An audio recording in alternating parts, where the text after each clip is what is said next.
Welcome to Gambling with an Edge. And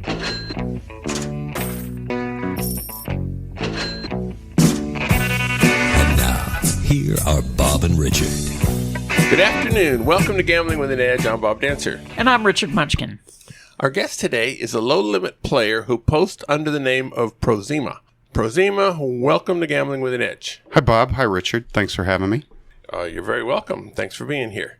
First of all, tell us how you got started in the gambling world. Well, when I was a kid, my house was relatively accepting of gambling. We used to, have little penny poker games. So I learned poker at a fairly young age. After junior high school, we'd come back and, sometimes just play with chips or win whatever we had left from our lunch money. But my dad never would let me win.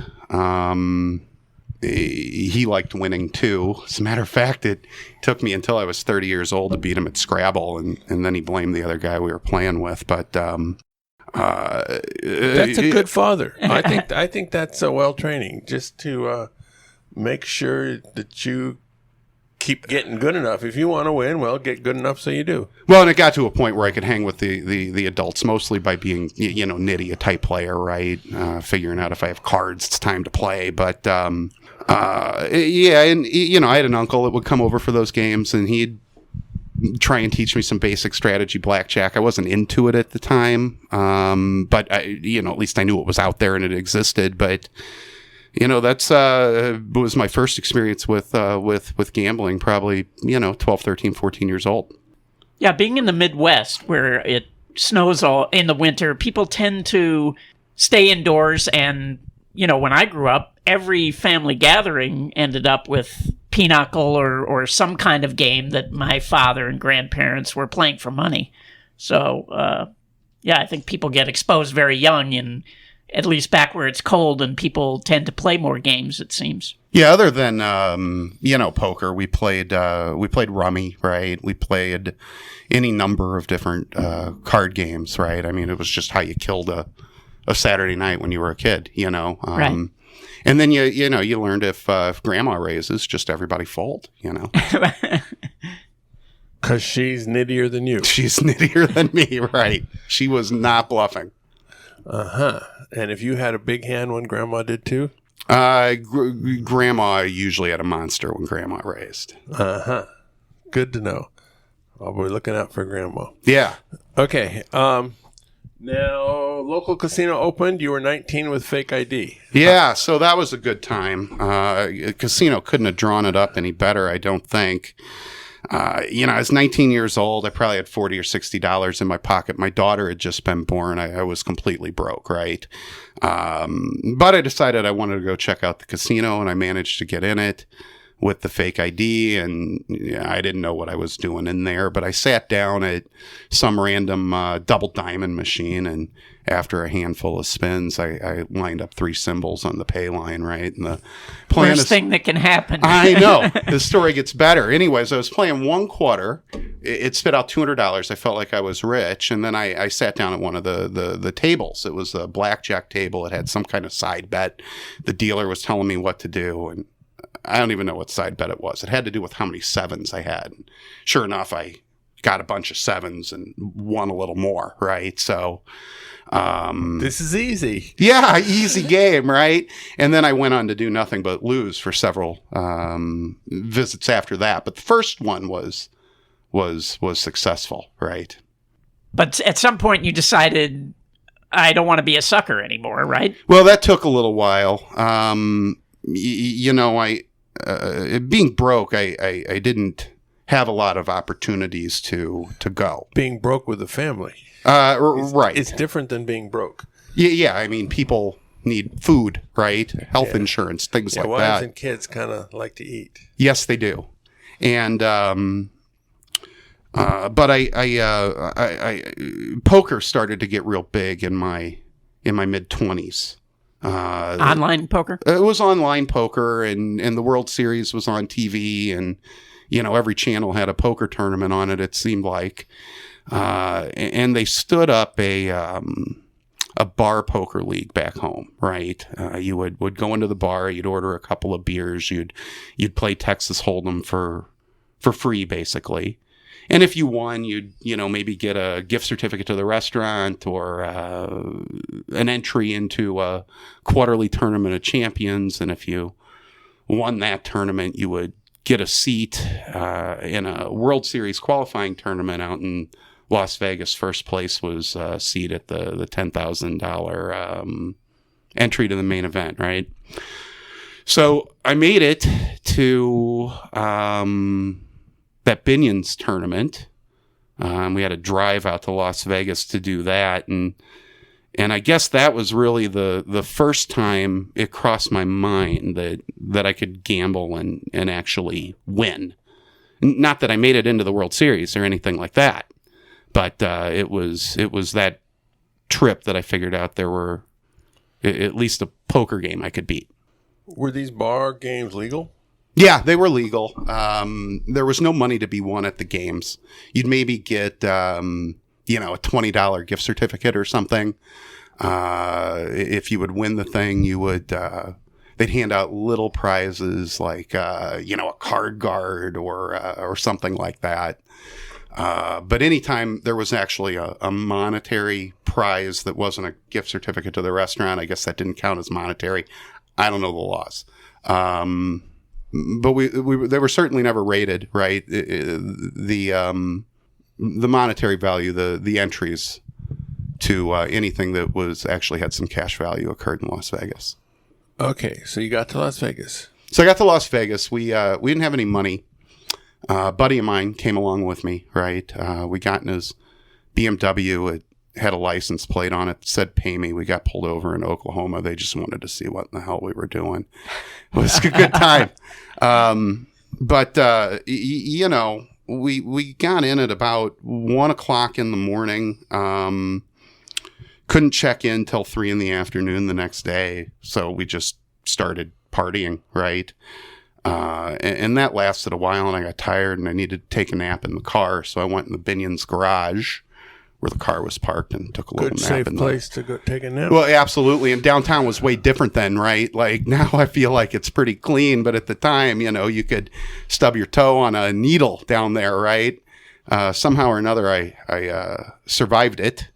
And I got up in the morning and, I'm sure I smelled awful, and I entered their daily AM tournament, right? Their daily morning tournament. And I did pretty good. I think we got down to the last 3 players and we decided to chop it up. So here I am at, 24-ish, a fistful of chips. I slept 3 hours in the last, day and a half, right? And it felt awesome, right? The tournament itself for the World Series seed, I mean, it went okay. I finished top third, but nowhere close to actually winning the seat. Played in another tournament. Tournaments were all I really knew. Now, at this point, did you start studying? Did you pick up books, or what? Did you have a plan, or you were just winging it? I was winging it. Try and get a bunch of money in when I had cards. Try and get money in when, I was in good position, right? But no, I wasn't buying books. I wasn't reading books at the time. I had just kind of played and had a feel for the game, and I knew how to beat grandma. You know what I mean? But there was a Binion's Poker Classic at the time, right? 6-handed tournament, 2 floors of tables, played all day into the evening and lost right before the bubble. I'm like, I got to figure something else out. But that's when I really found 3-6 limit. It was Fitzgerald's at the time. The D now. The poker room was where the high limit slot area is. And it was just a drunken mess of a game. Weakest room I have ever seen. And Had you gotten sleep at all? Or are we still on 3 hours over the past 3 days? oh no, I had slept somewhere in between there. I didn't think that was a very exciting detail, but I'll try and add it into my stories moving forward. That was great. I mean, people just, I mean, they played loose. They were throwing action out there all over the place, and I'd never seen limit before, so it was real. Even if you made a mistake, you didn't get hurt very bad because you made a mistake with one bet, right? So, you know, I'd win. I won enough to eat something and stay another night at Binion's, right? And then I'd go back there the next day and I'd win enough, stay another night and eat something, right? And I continued that till I almost lost my job, and eventually I went home. And so what was the point where you decided I'm going to start taking this seriously? And trying to make money at it? That came a little later, you know. I would go play the limit games at home or the cash games at home, 1, 2, 3, 6, stuff like that. And, you know, I'd play in the mornings. The old man poker games is what I called them, where the guys just like sitting there and killing a few hours in the morning and catching up with each other. They're not good players, but usually all very tight. Yeah, but you know, there's usually some bonuses there in the morning, busted bullets, the high hands reset. So you've got some opportunities in there. And I don't know that I'd say they're exceptionally tight. Nobody is folding for $3, right? So, Grandma might. Grandma might. But, you know, funny enough, where I really found something that I was going to try and do was when I made a trip to Las Vegas, and it was probably in my 30s, late 30s, and discovered 3-card poker. Got sick of losing on slot machines, right? Going to try a table game. Now, how did you discover 3-card poker? I was just walking through a casino and sat down and didn't know how to play, and I typed in 3-card poker strategy on my phone, and up comes the Wizard of Odds website, right? And I'm like, oh, someone's working on this. But still, were you singing dealer's whole card? No. So even with Wizard of Odds, you're a couple percent down. Absolutely a couple percent down. But I found Wizard of Odds. So I read the whole site. I don't know nobody about the whole can read the whole site. Well, it felt like I read the whole site. Yeah. But, you know, I'm like, oh, you can count cards. Oh, you can hold card. Oh, you can play video poker. And that's when I really started to learn games, trying to sharpen things up. And so what was your first foray into trying to play with an edge then? I mean, yes, you were playing poker with an edge, but... Well, maybe I was. Maybe I wasn't. Yeah, well, I felt like I made more than I lost. Poker's a real hard game to kind of quantify whether you have an edge or not. It's kind of squishy, in my opinion. If there's a way to do it, I don't know what it is. But the first Keeping records is a good way to start. I do that, thank you. And the card counting was the first thing I tried. You know, so, you know, I started just, I read the 3 articles Rome's posted. I read, I think Jacobson put it up on AP Heat, had a decent little overview. And then I got a deck of cards and I just started counting them down. And then I got a shoe and started dealing myself games at the kitchen table. And once I felt like I was competent at it, wasn't great, but I keep the count and play. I said, well, let's give it a shot. And what happened? It was okay. I mean, you know, I didn't have much of a bankroll. I think I was playing 6-deck shoes for red chips. I was spreading from 10 to 70. I won a little, not much, but it became apparent pretty quick. I was betting a lot to win a little, right?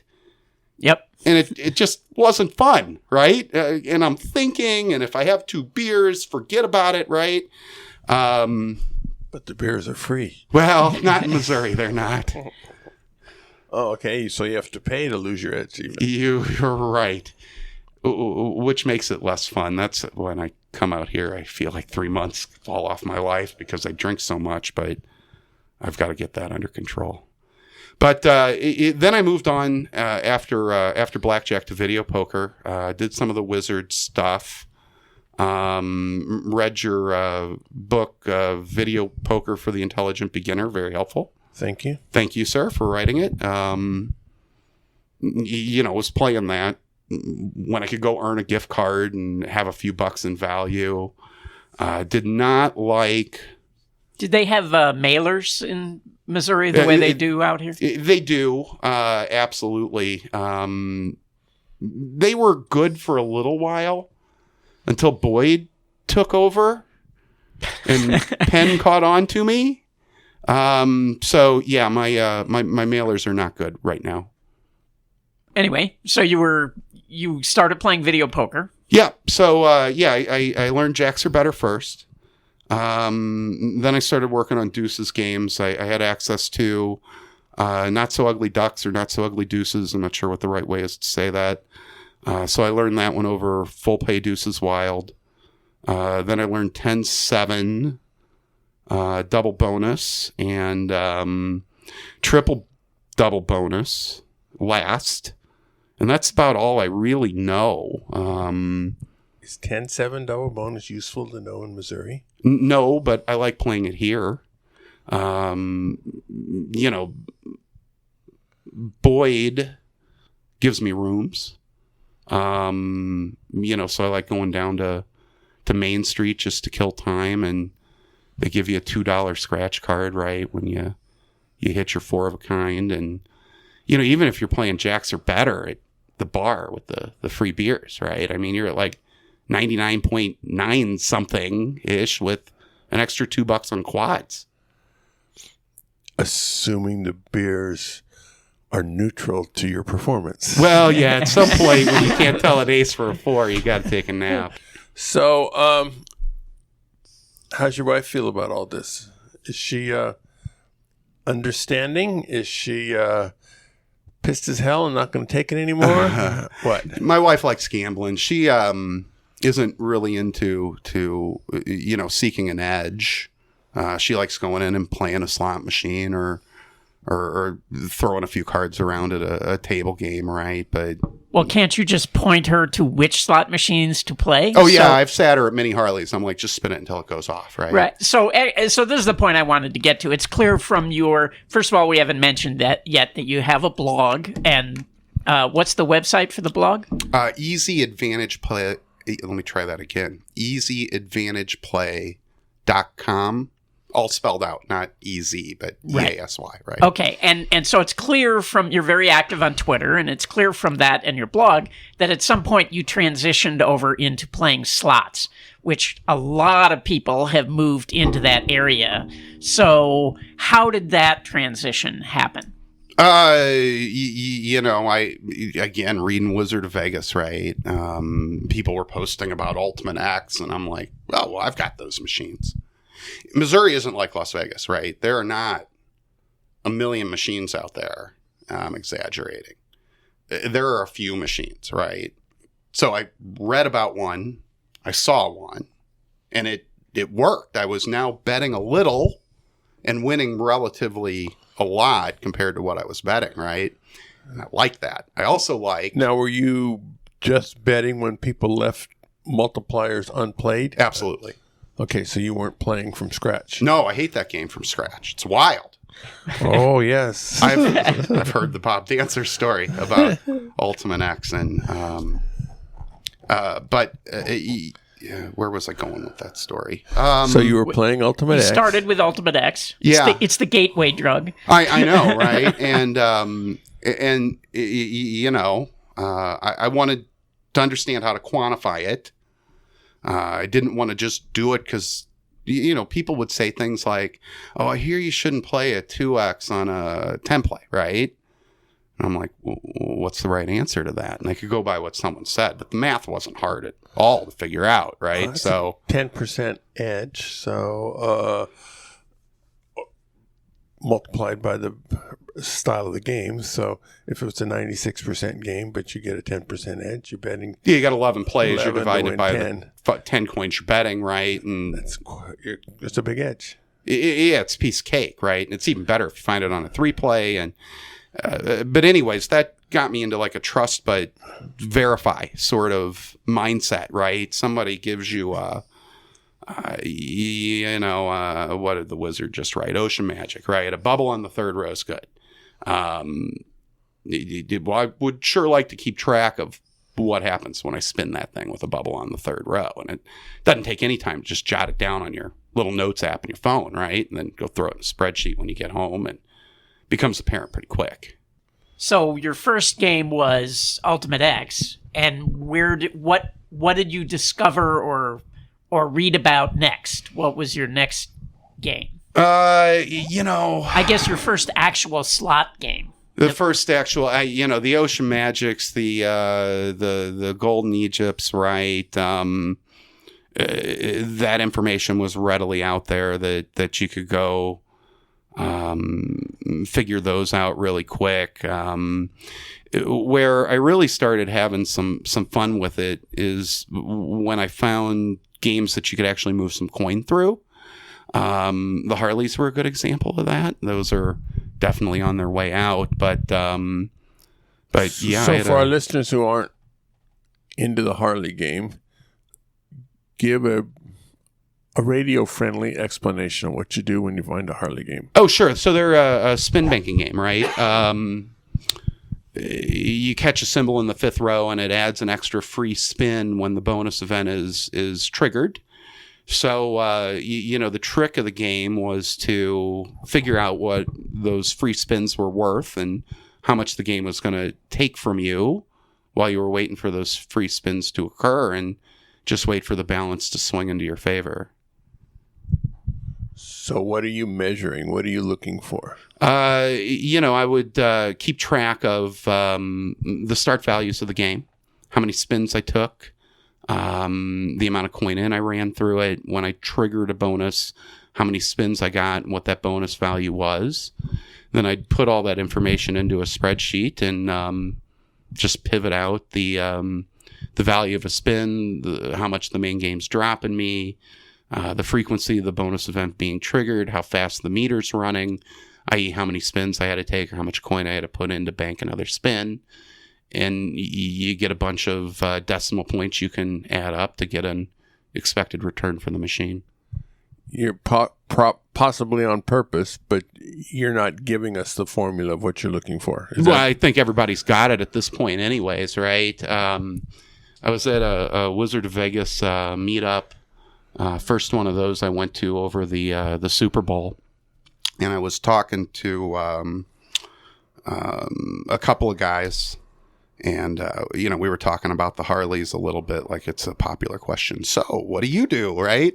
And, you want to tell them a little, but not everything, right? And they're like, oh, yeah, I follow you on Twitter and look at the spreadsheet I've got. And I said, that's my calculator spreadsheet. And you could verify it was mine. How did it get out there? Or did you put it out there? I sent it to a couple of people. Oh, okay. And I assume a couple of people sent it to a couple of people until everybody had it. Now, I don't think making a spreadsheet to calculate these plays was, particularly slick.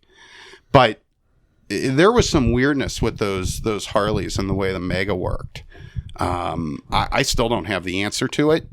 If you counted the Mega symbols, you would think that game would have triggered megas more frequently than it actually triggered megas, right? So I didn't really know what to do, but I took the conservative approach to it, and I set that meter speed at about half the value of what most people set their meter speed at for the megas. So if you just throw in what your pure mega play number is, I'm going to get a slightly different number than, say, Mickey would have given, right? I've heard a number of people who just ignore the mega and just base it off the... Well, that would be some of the best Harley advice I could give everyone, is to just ignore the mega. On two of the blog posts that I did, on one of them, it was really funny. I ran a statistical regression on some early data just to kind of show how I did it.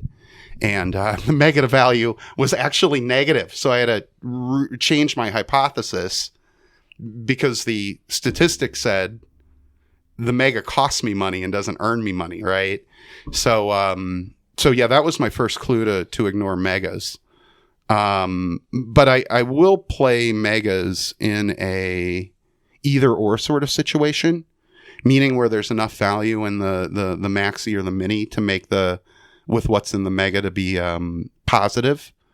You might call that taking a shot. I'm not afraid to take a swing and lose a few bucks. You have equity from several different places, and if it adds up, it adds up. It adds up, right? Right. And I'm trying to get lucky. Basically, I'm going to lose that play, 8 out of 9 times.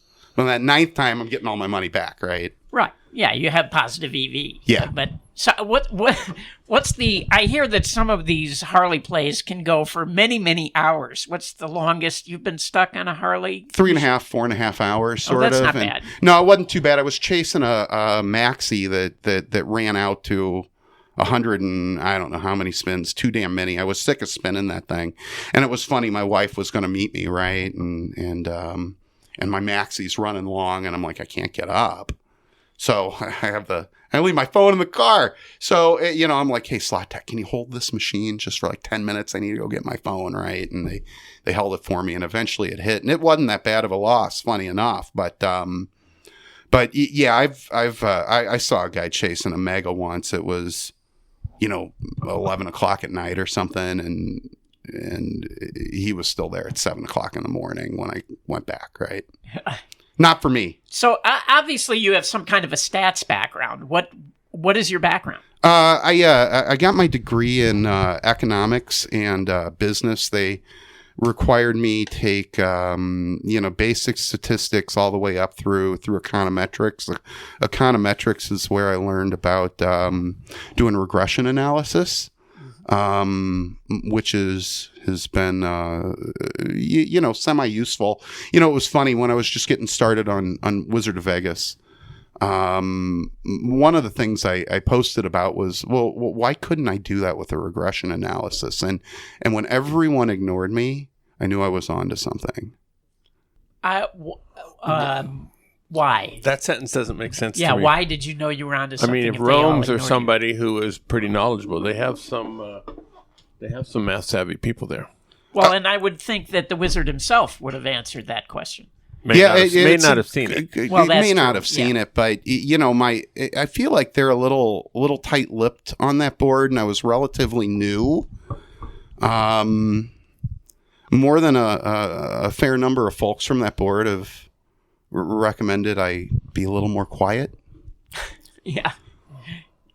So, it was, it was a guess. It was me just inferring that if I was onto something that might be useful, they might not want to talk about it on a permanent board out there in public, which is why Twitter is nice. Yeah. Because things get lost in the wash on Twitter. Right. On blackjack boards, usually at that point, somebody would private message you, right? Somebody would ask a question that showed they obviously knew something, and then they would private message you. And actually, for me, that was a way that I made really great contacts, was starting to talk to people off the board because I would see something they would post that let me know they were not, because the vast majority of people on these forums are not very knowledgeable, to say the least. Yeah, but I worked through my regression analysis in a blog post, right? And it wasn't right. It was close on the mini. It really inflated the break-even value of the maxi, but it was a gut check with 10,000 spins to say, am I in the neighborhood, right? And so that was good enough for me for where I was at. I mean, I'm just trying to extrapolate data, right? All right, we're talking to Prozema. We're going to take a brief break for commercials and come back and talk about when he found a big error on the Wizard of Vegas site. The South Point has more than 10,000 games returning more than 99%. This is more than anyone else has. The May promotion of the month is the $500,000 Swipe, Spin, and Win. On Mondays through Thursdays, beginning May 6th, play 300 points between 3 a.m. and 11:30 p.m. Spin the wheel.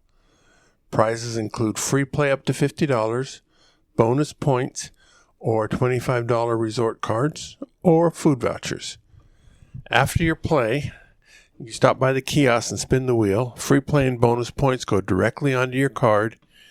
You'll receive the food vouchers in a ticket that spits out of the kiosk. And for the resort cards, you take the voucher you get out of the kiosk and take it to the club. There will be a $32,000 hot seat promotion on Memorial Day, Monday, May 27th. Every 3 minutes between 8 a.m. and midnight, some player receives $100 in free play. At videopoker.com is the best place to play lots of games. If you sign up for the gold membership, $8.95 a month or $79.95 a year, this allows you to get correction on most of the games. The game of the week is Spin Poker Deluxe. This looks and plays the same as Spin Poker, except Spin Poker is a 9-line game requiring 45 coins, and Spin Poker Deluxe is a 20-line game requiring 100 coins. The EV and the strategy for this game is the same as a single-line version. We're back talking to Prozema. At one point, you found an error in something you read on the Wizard of Vegas or the Wizard of Oz. What was that all about? That's when I was learning to count cards, right? One of the features out there on Wizard of Vegas was a card counting trainer where it would keep count of the cards while you were counting the cards, and you could, uncover the running count on the thing, and you'd see if you're keeping count accurately or not, right? So that was just one of the tools I was using to make sure I was doing it right.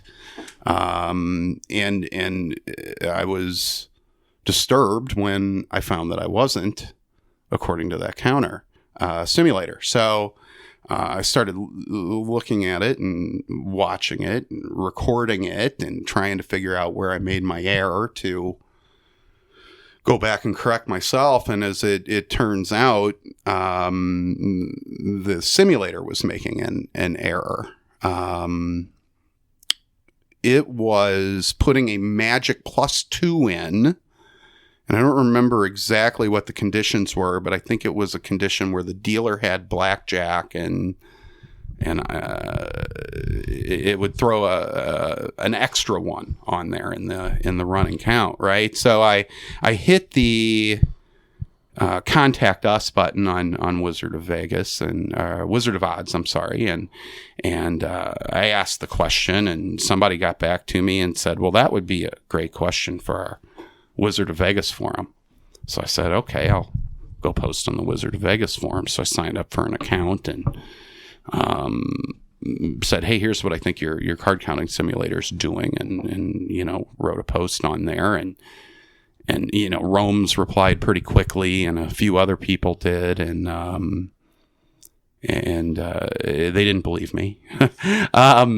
So I went to go post my video, and I didn't have enough posts to throw links out there. So then I went and made 4 or 5 garbage posts somewhere to get enough where I could post a link, and then I didn't know how to post the link, and figured all that out. But as it turns out, it was absolutely right. They notified JB on the board, and he did whatever he does with his computer code to go fix the thing. But I felt like that was maybe one of my first contributions to something.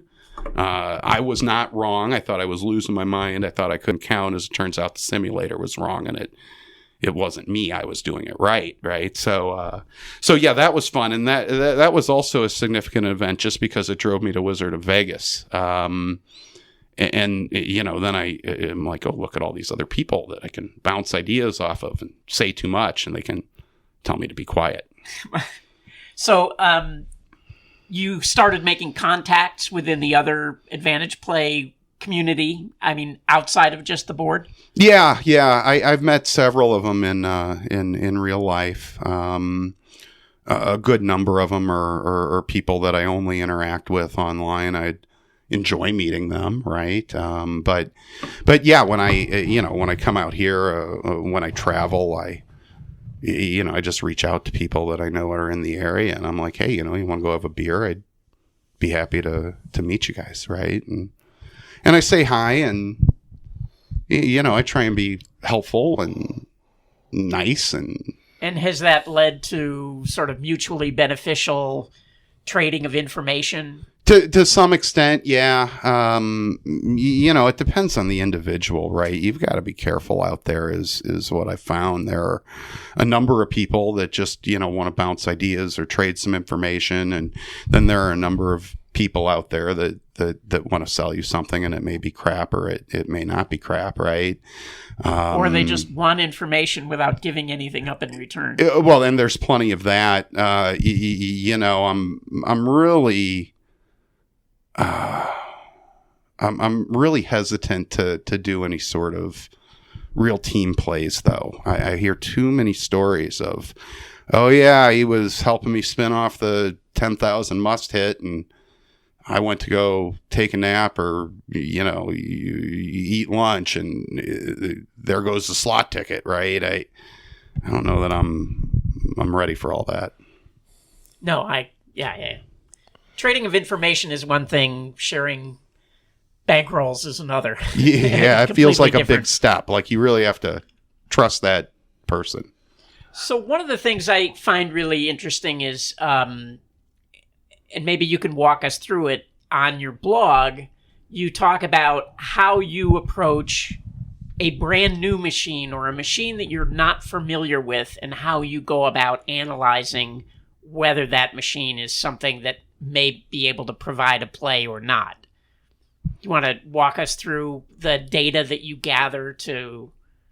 Yeah, I think I used an example of an inflated jackpot on my blog, right? I never really paid any attention to that machine. It doesn't bank spins or coins or bubbles or anything fun like that, right? But here's what happens in Missouri. You go walking through a casino and there's absolutely nothing to do. So you just start looking at everything. And one of the things I noticed is that here's a machine that has $1,200 top line on one side, and here's one $40,000 right next to it, right? So what I was hoping had occurred is that some machine got taken down and they had to do something with the jackpot and they stuck it up there. So I was looking for the top paylight symbols to occur more frequently than they should for a jackpot that size, right? So all I really needed to know is what the base game was taking from me and how frequently the top pay line symbols were occurring, right? So the base game's easy enough. You put a ticket in, you start betting. You keep track of how many spins you put in, and players' cards are good for keeping track of the number of spins you take because they display the points right there on the screen, and so many points are so many dollars coin in are worth the point, right? Learn that from doing video poker, right? To keep track of stuff. And then you've got to start counting how often those symbols occur in the different reels. You're trying to do a little bit of a reel map where you're keeping track of, this is a symbol that matters to me, versus it's not a symbol that matters to me. So I'm not trying to do the wizard's trick of completely simulating the game. I'd love to learn how to do that, but I don't know how to do it as I sit here today. But I can approximate, here's the frequency of the symbol appearing on reel 1. Here's the frequency of the symbol appearing on reel 2. And here's the frequency of the symbol appearing on reel 3. And then it's just a math problem. How many lines are in play if I've got to line them up. But can't that be quite costly gathering the data? It certainly can. I was not playing the machine at max bet where I actually had a chance to take down the jackpot. It was more of an exercise that I was looking for something grossly wrong with the frequency, right? It's almost like if I was sitting at a video poker machine and I was counting the frequency of hearts to figure out how many times I was getting a flush because I had a royal jackpot on that flush, right? It was going to be real apparent real quick if I was dealing with, something that occurs every 100 hands versus something that occurs every 40,000 hands.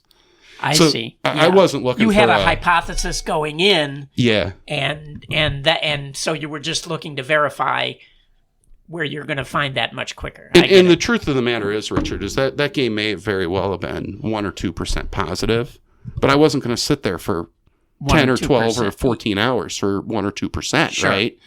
That wasn't appealing to me. If what I would have found is that the frequency said that thing's worth 35% and I'm going to take it down in about 3 hours, I'd have been like, oh, okay, let's go. Right.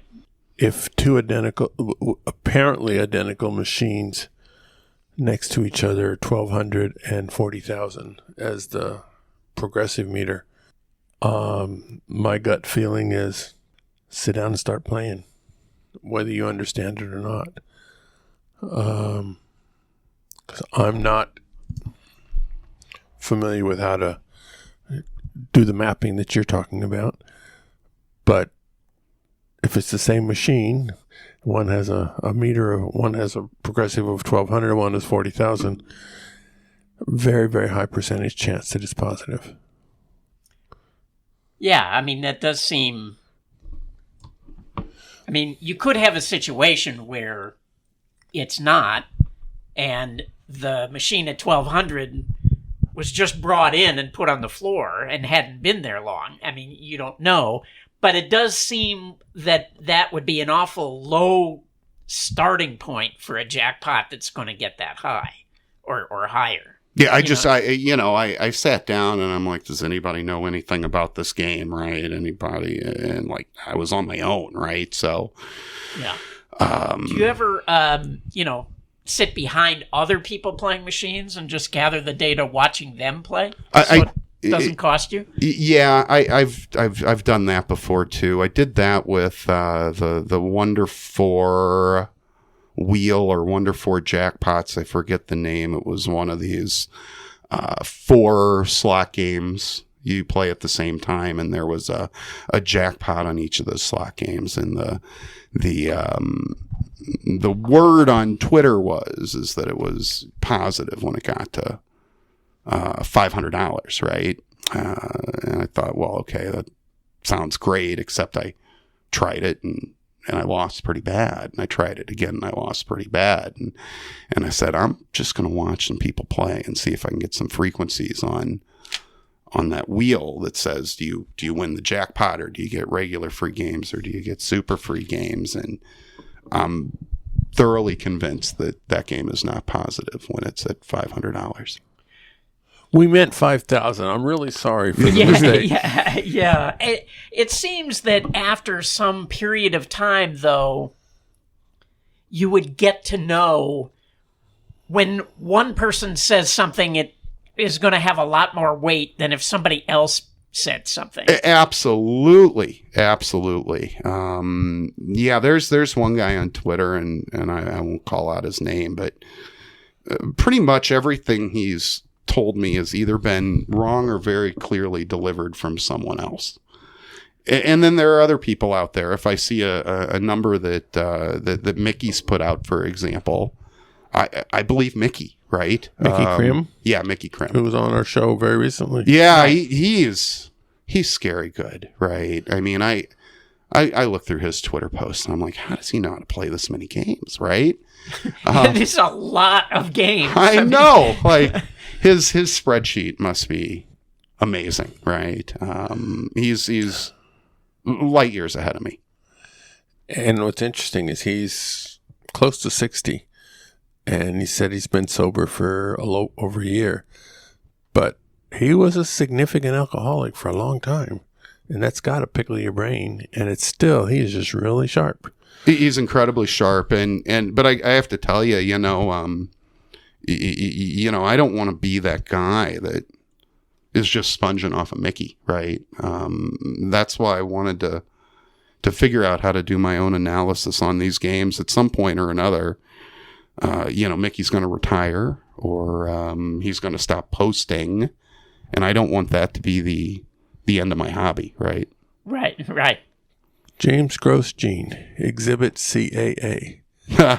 Yeah. You have a story about that? Yeah, most unbelievable thing. So I'm sitting there on Twitter one day, and somebody sends me a private message that says, "Do you want a copy?" And I'm like, "Well, it's very kind. What do you want for it?" And he's like, "Well, just give me your email address. I'll just send it to you." I said, "Okay. Well, what did I do to earn it?" Right? And he goes, "I like your tweets." He actually asked me to go down to a casino local to me and see if there was a dealer flashing down there during the day, which I did. It took me a little while because I worked during the day, right? But I made the run down there, but that's the last I ever heard from the guy, right? So I it was a scanned copy, very readable, and I printed it out and I put it in a binder and I read it, and you're going through these chapters and you're like, "Oh man, integral calculus, I forgot how to do that." It's been a while since I took that class. Guess I should go read an article on integral calculus. But no, it's great stuff. I mean, I feel bad for James that his work is being tossed around like that, right? Yeah. So James, I probably owe you $100 or something. I he don't know. sells them for $250 if you can get them from him. Well, I know that's the story, right? And again, look, There's a whole lot of people who want to buy them that he won't sell them to. He doesn't have them anymore. I mean, he did not print many copies, and they sold out immediately. And it's not like, I think if he has any copies left, it's probably less than a dozen. And I'm sure I don't rate. You know what I mean? But reprinting is not that tough. Oh, yeah. No, but he doesn't want to sell more of them. Yeah, I asked him, and he goes, "Well, I have an error in the fourth digit on this chart on page 132 that as long as that's in there, I feel it's not perfect, so I don't want to give it out." And I'm going, in the fourth decimal point on page 132 is probably not going to be very important to me, and he knows that. But that was interesting. Yeah, I don't rate. You know what I mean? I'm the new guy. I've only been doing this 3 years ish, and I play relatively small most of the time. I'm sure those books are for more powerful people than me. I'm honored to have a copy, though. Thank you, whoever sent it to me. You had a Mississippi stud strategy that you created your own no paint strategy, and then presumably you saw Exhibit CAA. Yeah. It's pretty easy to tell when you've got a bad strategy, right? Because you lose with it. But especially if you're losing in that game, something's wrong. Yeah. I make a fair number of mistakes, right? And I try and learn from the mistakes, but getting a copy of that book certainly helped me understand where my mistake was and how I could improve upon it. But the real problem with Mississippi Stud is that the dealers have been trained, and when you do get a glimpse of a card, sometimes it isn't a very good glimpse. And the stuff that was publicly available online that I could find, Jacobson had some stuff, and there was another website that had some whole card information on Mississippi Stud, but it certainly didn't have the partial read strategies in it, right? So, yeah, So you created your own paint strategy, and then you saw in the book that yours was incorrect. Is that what happened, or? Yeah, I was. I'm sitting there looking at it, and I'm like, okay, so if I've got 2 paint cards, there are that many left in the deck, and I know his card's a paint card, so what do I do, right? And whatever it was I was doing, I think I was betting 2 was not the right way to bet. And then I was reverting back to basic strategy at some point or another. And it wasn't the right way to play. Mm. One time at a Wizard of Vegas meetup, you hooked up with Rome's and Bruce. Now, they've been on our show, both Richard and I respect them. How did that change your life at all? Oh, no, they were nice guys, right? I mean, we didn't go out and do any plays or anything like that. I think I may have mentioned earlier, right? What I really learned from those guys is that they're sitting there with my Harley calculator on their phone, right? And I didn't give it to them. So it was kind of a lesson on how information gets around. Sort of like James's book. Sort of like James's book. Of course, I sure put nowhere near what James put into to creating that book, but still, right?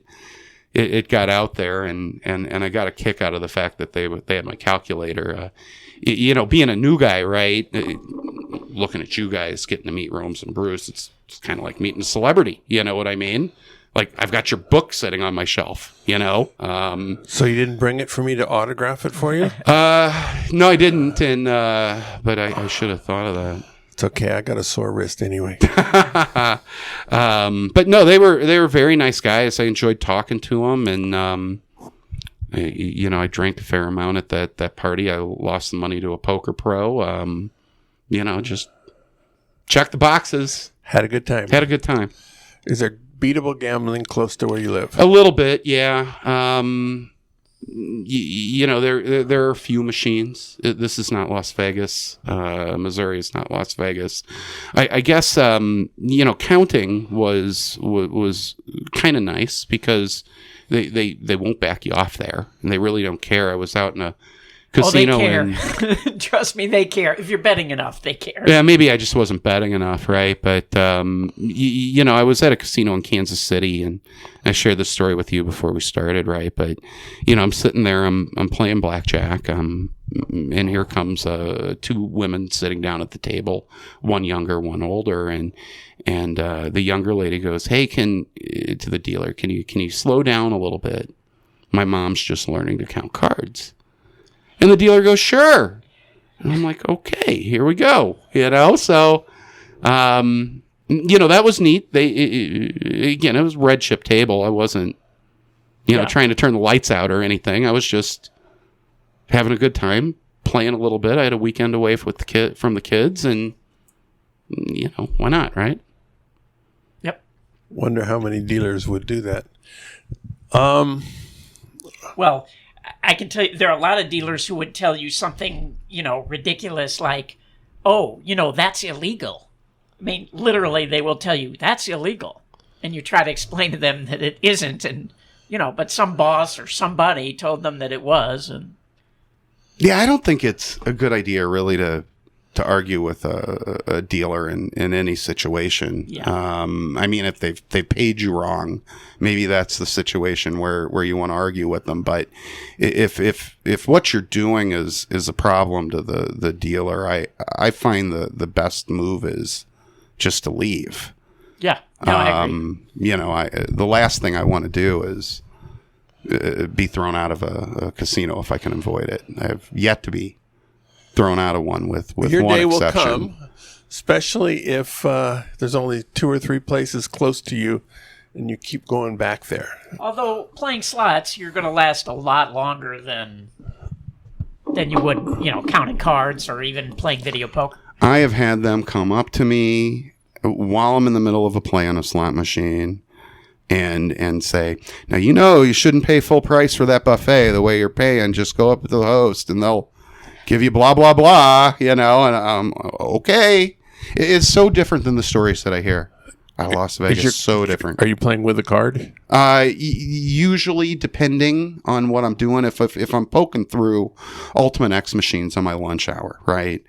No, I'm not playing with a card. I would rather them not see the win for the low coin in. And I mean, what am I really going to get out of it other than a lower average daily, right? When I was playing the Harleys, I was definitely using the card. I was running a ton of coin in through those things.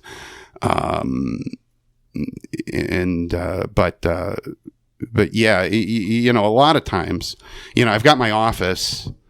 5 minutes in one direction is a casino, and then 10 minutes in another direction is another casino. So it's not unusual for me to, you know, just eat a sandwich while I'm on a conference call and then go, you know, look through some Ultimate X machines for 45 minutes, and you know, you check the high denomination ones or the ones that the people don't know how to play, the bonus streaks, the moving multipliers, things like that.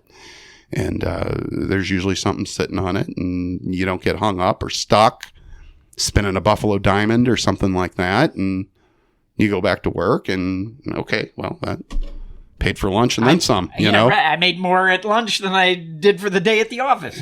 That happens sometimes. Yeah. Do you have any plans to give up your day job going to gambling? Maybe. You know, I right now I'm making a pretty good living at my day job. I just paid off my house. I'm starting to just sock away money. And you know, I'd like to get it where I have a very low requirement for gambling, meaning I need to be able to cover my health insurance and some pocket change. All the real bills are covered by money I've got in the bank, right? You were planning to keep your wife and kids too, though. I am planning to keep my wife and kids. I like them. Good. That's good to know. Yes. Yeah. We're about to let you go. Tell us again the name of your blog. EasyAdvantagePlay.com. I could do a better job keeping that thing updated, but I've been working on Buffalo Diamonds. And what's your Twitter? Where can people find you on Twitter? At Prozema. There's an underscore between the pro and the Zema. Why? Because someone took Prozema and they won't give me their name and they don't tweet. Oh, dear. I offered him money and he didn't want it. Thank you very much for being here. Thanks for having me. Thank you, Richard. Go out and hit lots of royal flushes, everybody. Good day.